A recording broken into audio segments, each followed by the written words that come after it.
Ladies and gentlemen, let me begin by asking you a question that may sound simple, but carries the power to define the rest of your life. Why do some people keep moving forward no matter how many times they fail, while others remain stuck even though they have talent, opportunity, and potential? The answer is not luck. It is not education. It is not even hard work alone. The real difference lies in something far deeper and far more influential: philosophy. The philosophy you live by quietly shapes your decisions, your habits, and ultimately your results. Tonight, I want you to understand this clearly, because if you miss this point, you may spend years working hard and still wonder why progress feels so slow. Ladies and gentlemen, a losing philosophy does not announce itself loudly. It does not knock on your door and say, "I am here to sabotage your future." Instead, it whispers familiar phrases: "I'll start tomorrow," "This is just how life is," "I don't have enough time." These ideas seem harmless, but repeated daily, they become the blueprint of an average life. And the most dangerous part? Most people do not even realize they are being controlled by these thoughts. They believe they are making choices when in reality their philosophy is choosing for them. That is why I urge you, do not listen casually today. What you are about to hear is not motivational noise designed to make you feel good for a moment. This is about permanent change, because once you understand how philosophy works, you can never unsee it. You will start to recognize why certain habits keep pulling you backward, why motivation comes and goes, and why success feels close but never quite within reach. More importantly, you will discover how the ultra-successful reprogram their thinking, not through dramatic breakthroughs, but through small, disciplined decisions repeated over time. Ladies and gentlemen, success is not something you pursue someday in the future. It is something you build daily in the present. Every choice you make today is either reinforcing a losing philosophy or installing a winning one. There is no neutral ground. And if you stay with me until the end of this message, you will gain more than inspiration. You will gain clarity. You will learn why responsibility is power, why small disciplines create extraordinary rewards, and why changing the way you think is the first and most profitable investment you will ever make. This introduction is not the beginning of a speech. It is the opening of a new way of thinking, and that is why you cannot afford to stop listening now. Philosophy is not an academic concept reserved for books or classrooms. It is the personal system of beliefs you use, consciously or unconsciously, to interpret life and make decisions. Whether you realize it or not, your philosophy is at work every single day, guiding how you respond to opportunity, adversity, discipline, and time. And here is the critical truth: your philosophy always determines your direction. It does not matter how ambitious your goals are or how strong your intentions feel in the moment. If your philosophy is weak, your direction will be inconsistent, and your results will reflect that weakness. A losing philosophy often disguises itself as realism. It sounds practical. It says things like, "I'm being honest with myself," or "I don't want to get my hopes up." But in reality, this kind of thinking slowly lowers standards. It teaches people to settle, to tolerate mediocrity, and to accept less than they are capable of becoming. Over time, this philosophy shapes behavior. People stop expecting more from themselves. They stop pushing when things get uncomfortable. They begin to believe that circumstances, luck, or other people are responsible for the direction of their lives. The ultra-successful understand something fundamentally different. They know that life does not respond to wishful thinking. It responds to philosophy-backed action. They do not ask, "What do I feel like doing today?" They ask, "What does my philosophy values?" Growth and learning becomes non-negotiable. If their philosophy values responsibility, then excuses have no place. Their direction is clear because their thinking is clear. Consider this: two people can experience the same setback. One views it through a losing philosophy and says, "This always happens to me," and retreats. The other views it through a winning philosophy and says, "This is feedback," and advances. The event is the same, but the direction is completely different. That is the power of philosophy. It acts like an internal compass, pointing you either toward progress or toward stagnation. Direction is not determined by dramatic moments. It is determined by daily interpretations. How you interpret failure, criticism, effort, and time quietly sets the course of your life. A person with a losing philosophy sees time as something to kill. A person with a winning philosophy sees time as something to invest. One drifts, the other designs. If you want to change your direction, you must challenge the ideas you have been living by. Ask yourself, what do I believe about effort, about discipline, about responsibility, about my own potential? Because whatever answers you consistently accept become the instructions your life follows. Goals can inspire you, but philosophy drives you. Motivation may start the engine, but philosophy steers the wheel. When you reprogram your philosophy, everything else begins to realign. Your habits become intentional. Your decisions become deliberate. Your standards rise. And once your direction changes, progress becomes inevitable. That is why philosophy is not a minor detail in success. It is the foundation.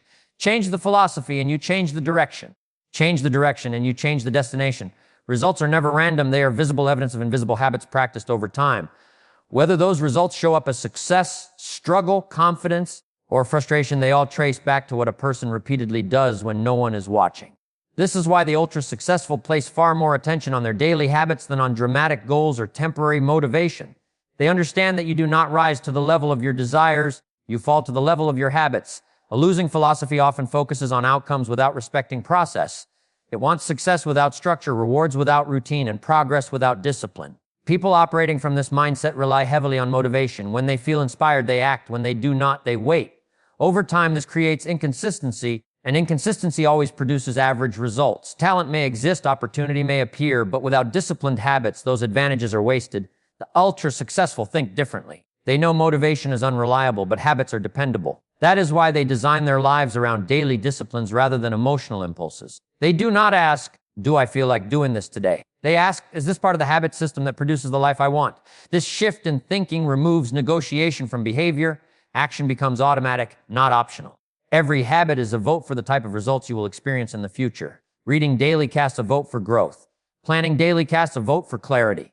Exercising discipline casts a vote for self-respect. On the other hand, procrastination casts a vote for stress. Excuses cast a vote for regret. While a single vote may seem insignificant, thousands of small votes cast daily eventually determine the final outcome. One of the greatest misconceptions about success is that it requires massive effort all at once. In reality, it requires small, intelligent effort applied consistently. 5 minutes of focused learning every day may not seem powerful, but over a year, it can completely change the way you think. A daily habit of reflection can prevent years of repeated mistakes. Habits compound either for you or against you. Habits also shape identity. What you repeatedly do becomes who you believe you are. A person who keeps promises to themselves develops confidence. A person who breaks them develops self-doubt. This is why habits are not just about productivity, they are about character. The ultra-successful build habits that reinforce discipline, integrity, and growth, knowing that strong character produces strong results.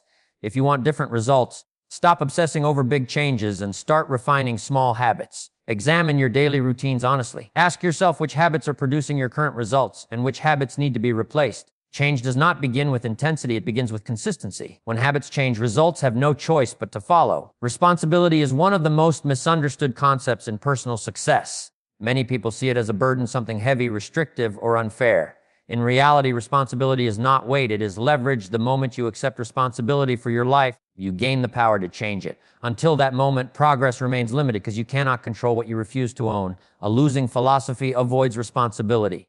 It explains outcomes through external causes, the economy, the past, other people, bad luck, or circumstances. While these factors may influence life, they do not determine direction unless you allow them to. Blame feels comforting because it removes pressure, but it also removes control. When you blame something outside yourself, you surrender the ability to improve the situation. The price of avoiding responsibility is stagnation. The ultra-successful understand that responsibility is not about guilt, it is about authority. They do not deny challenges or difficulties. They simply refuse to let those challenges become excuses. They ask better questions. What can I do differently? What skill do I need to develop? What decision must I make now? These questions place control back where it belongs, within the individual. Responsibility also sharpens decision-making. When you accept full ownership of outcomes, your standards rise, you become more careful with your time, your commitments, and your habits. You stop waiting for permission to act. Instead of reacting to life, you begin to design it. This shift is subtle but powerful.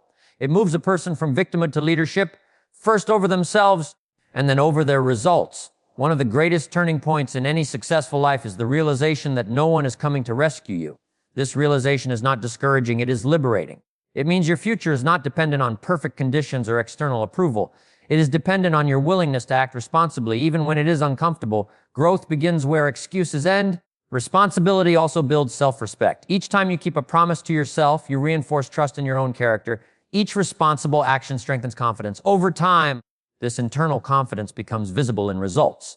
People who accept responsibility tend to attract opportunity because they demonstrate reliability, discipline, and maturity. If you want power, take responsibility. Not tomorrow, not when circumstances improve. Now, accepting responsibility does not guarantee immediate success, but it guarantees progress, and progress sustained over time is unstoppable. When responsibility becomes your philosophy, excuses lose their influence, and your potential finally has room to emerge. One of the greatest misconceptions about success is that it requires extraordinary talent or dramatic life-altering moments.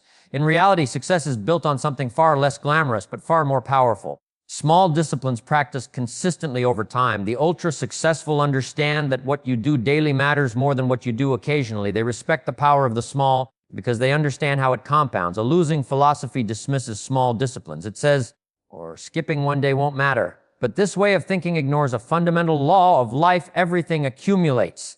Small acts of neglect repeated daily. In the same way, small acts of discipline repeated daily quietly produce extraordinary rewards. The difference is not intensity, it is consistency. Consider how success actually unfolds. Rarely does it arrive as a sudden explosion of achievement. Instead, it grows like interest in a bank account. A little invested today may seem insignificant, but given enough time, it multiplies. 5 pages of reading each day can turn to dozens of books over a year. A short period of daily planning can eliminate years of confusion. These actions do not feel heroic, but they are effective, and effectiveness is what separates results from intentions. The ultra-successful deliberately design small disciplines into their daily routines. They do not rely on willpower alone. They build systems that make discipline easier than neglect. They understand that discipline is not punishment. It is self-respect in action. Each small discipline choice reinforces the belief, I am the kind of person who follows through. Over time, this identity becomes stronger than temptation or distraction. Small disciplines also protect against overwhelm. A losing philosophy waits for the perfect moment, the perfect plan, or the perfect level of confidence. A winning philosophy starts small and starts now. It recognizes that progress does not require massive effort, only steady effort. When actions are small and manageable, consistency becomes possible, and consistency is what creates momentum. Equally important, small disciplines sharpen awareness. They force you to pay attention to details, to manage time intentionally, and to correct mistakes early before they become costly. This awareness keeps success sustainable. Many people can achieve short-term wins, but only disciplined individuals can maintain long-term progress. If you are waiting for motivation to do big things, you may wait forever. Instead, commit to small disciplines. Make them daily, make them non-negotiable. Over time, these small actions will reshape your habits, elevate your standards, and produce rewards that appear giant to those who underestimated the power of the small. One of the most overlooked secrets of success is the influence of environment. Yet it is undeniable the people, places, and inputs we surround ourselves with daily silently program our thoughts, our habits, and ultimately our results. Your environment is like the soil in which your philosophy grows. If the soil is poor, dry, and full of weeds, no matter how good your seeds are, growth will be stunted. But if the soil is rich, nurtured, and fertile, even small seeds can grow into mighty trees. A losing philosophy often underestimates the subtle power of environment. It allows negative voices, toxic relationships, unproductive media, and chaotic surroundings to dictate thinking. The excuse is always the same, I can rise above it. Yet the truth is no one consistently rises above what they tolerate. Over time, repeated exposure to mediocrity or negativity reshapes your mind, dulls your standards, and lowers your expectations. What once seemed impossible slowly feels normal. The ultra-successful take a radically different approach. They understand that environment is both a shield and a tool. It is a shield against negative influences that can sabotage effort and confidence, and it is a tool to reinforce habits, beliefs, and thinking that align with their goals. They do not leave their mindset to chance. They cultivate it deliberately. They read books that stretch their thinking, associate with people who inspire them to rise, and expose themselves to ideas and experiences that expand their horizons. Consider the impact of a daily environment. If you spend hours with people who complain, make excuses, or accept mediocrity, your mind will absorb those patterns. If you constantly consume entertainment that stimulates distraction instead of education, your brain will prioritize pleasure over growth. On the other hand, if your environment rewards discipline, creativity, and learning, your mind will begin to adopt these values naturally. Your habits and actions will start to mirror the patterns around you. Environment also affects your sense of possibility. Being around high-achieving, disciplined, and focused individuals forces your thinking to stretch. Their standards challenge you to elevate your own. The ultra-successful often emphasize mentorship, collaboration, and selective social circles because they know that excellence is contagious and mediocrity is equally contagious. It is not just people who influence you. Your physical space matters too. A cluttered, chaotic environment reinforces distraction and indecision. A clean, organized, and intentional space reinforces focus and clarity. What you allow in your environment becomes part of your internal programming, whether consciously or unconsciously. Ultimately, environment shapes belief because it teaches your mind what is normal, acceptable, and achievable. The key is intentionality. Deliberately design your environment to support your goals. Protect it from negativity, fill it with inspiration, and surround yourself with reminders of growth, possibility, and discipline. When your environment supports a winning philosophy, your mind, habits, and results naturally follow. Your environment is not an excuse, it is a lever. Learn to control it and you amplify your capacity for success. Neglect it and even talent, effort, and desire may not be enough. Perhaps the most profound truth in personal success is this: you do not rise to the level of your goals, you rise to the level of your identity. Your results are a reflection of who you believe you are, not merely what you want to achieve. Before you can accomplish extraordinary things, you must first become the kind of person capable of achieving them. Goals without the right identity are fragile. They fade under pressure, distraction, or challenge. Identity, however, is permanent. It shapes behavior, decisions, and habits automatically. A losing philosophy often ignores this principle. It focuses on outcomes first. I want a promotion, I want more money, I want to be fit, I want recognition. Yet, when identity does not change alongside the goal, old habits, excuses, and limiting beliefs persist and results remain inconsistent. For example, a person may aspire to be disciplined but still identifies as someone who procrastinates. Until that internal identity shifts, their actions will sabotage the goal. The conflict between desire and self-image creates frustration, delay, and repeated failure. The ultra-successful understand that identity drives behavior, not motivation or goals alone. They focus on becoming the person who naturally produces the outcomes they want. If they want to be wealthy, they become disciplined with money. If they want to be healthy, they become consistent in nutrition and exercise. If they want to lead, they cultivate integrity, responsibility, and vision. Once identity changes, actions align effortlessly because behavior is now consistent with who they believe themselves to be. This concept is more powerful than most realize because it removes reliance on external motivation. Motivation is fleeting. It comes and goes with mood, circumstance, or excitement. Identity, on the other hand, is internalized. Once you adopt the identity of a disciplined, responsible, and growth-oriented person, your habits no longer require effortful motivation. They flow naturally from who you are. You start showing up differently, making decisions differently, and handling challenges differently. Without thinking twice, identity also protects against setbacks. When challenges arise, a person whose identity is aligned with success does not quit. Failure is temporary because it does not conflict with their sense of self. A losing philosophy, however, equates failure with identity. I failed, therefore I am a failure. The ultra-successful never allow external events to define who they are. They anchor their sense of self in character, discipline, and purpose. Developing a success-aligned identity requires deliberate thought and daily practice. It begins with self-reflection, asking yourself, who must I become to achieve this goal? And which habits, beliefs, and standards must I adopt to reflect that person? Then it requires action, making daily choices that reinforce that identity. Each small victory, resisting a temptation, keeping a promise, completing a task, solidifies the identity. Over time, the accumulation of these choices rewires your self-perception and programs your life for long-term success. Ultimately, identity precedes achievement because life always matches the person you are, not the person you wish to be. You cannot wish your way into success, argue your way into it, or motivate your way into it. You must become the person who produces the results you desire. Change your identity and your habits, decisions, and outcomes will inevitably follow. This is the final bridge between thought and reality, the tipping point where philosophy transforms into performance and potential becomes tangible achievement.